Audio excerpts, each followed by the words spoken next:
The officials are ready. The fighters are in the ring, and they are ready. So for the thousands in attendance and the millions watching around the world, ladies and gentlemen, let's get ready to rumble! All right, guys, well, let's get right into it. Jaron Ennis had his way with practically everyone in the amateurs. His combination of power, speed, and endurance was deadly, so much so that essentially no one had an answer for it, well, except Gary Antuanne Russell. All three of his amateur losses came at the hands of Russell. Ennis did manage to pick up a win against him, but he was still forced to accept that Russell had his number. In the pro game, both fighters have punished the competition. Ennis 31 wins, 0 losses, 28 by way of knockout, uses every trick in the book to clown his opponents before cruising his way to a unanimous decision victory or a knockout win. Russell, on the other hand, doesn't play with his food. From the moment the opening bell rings, he gets right to work, often torturing his opponents until they scream, "No mas." Gary Russell Jr., Antoine's older brother and former WBC featherweight champion, has no choice but to admit that Ennis's star is burning a bit brighter than his younger brother. Still, if you think Ennis has what it takes to even the score in the pros, you have another thing coming. Open quote, "Hell yeah," said Gary Russell Jr. to Mill City Boxing when asked if he believes his brother still has what it takes to beat Ennis. "The cheat code is in our creed," close quote. Given the gap in weight between them, Gary Russell Jr. doesn't expect them to square off in an immediate future. Meanwhile, it'll be quite some day before they settle things for good in the ring. Open quote, "That would be down the road. That would be down the road. I can see it happening in something like 2-3 years," close quote. Guys, what do you think's next for Gary Antuanne Russell? 140 is, there's screaming with opponents. And we want to see him in there with one of the elite fighters. We definitely think it's time.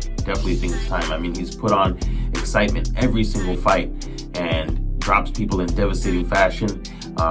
We hope that, within the next 2-3 fights or even the next 1 or 2 fights, that he does get a bigger money fight and we can really see his skills put to the test.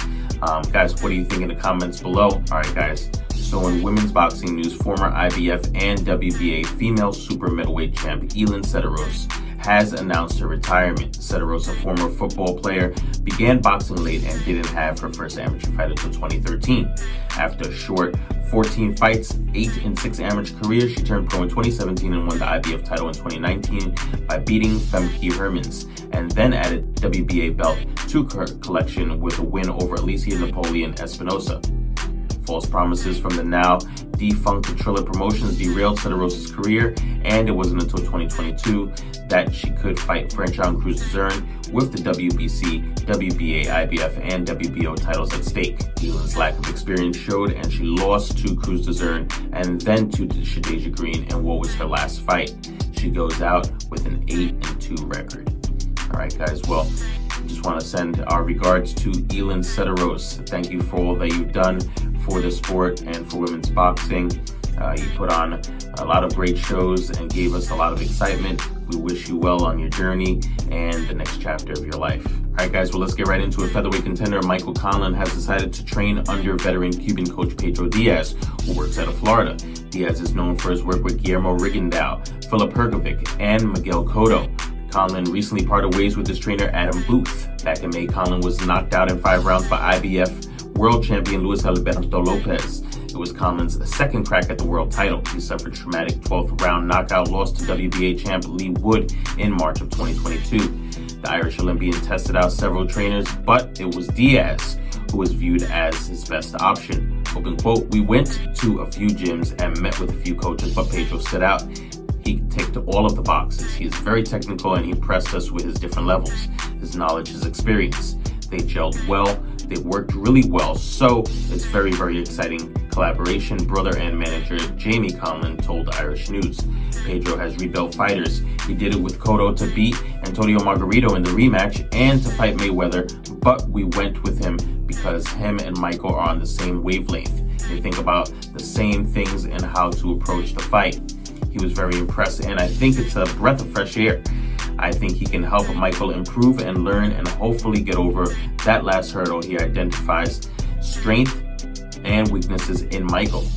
he saw things in Michael that he would think would be able to make him a world champion, close quote. Guys, what do you think about Michael Conlan? What do you think's next for him? You know, he did come off a tough loss, but with the new trainer, give it, 3 to 6 months, hey, things could change. He can tighten up, he can sharpen his tools, and I'm pretty sure we will see him back out there very soon. Opponent-wise, we don't know who would be a good opponent from.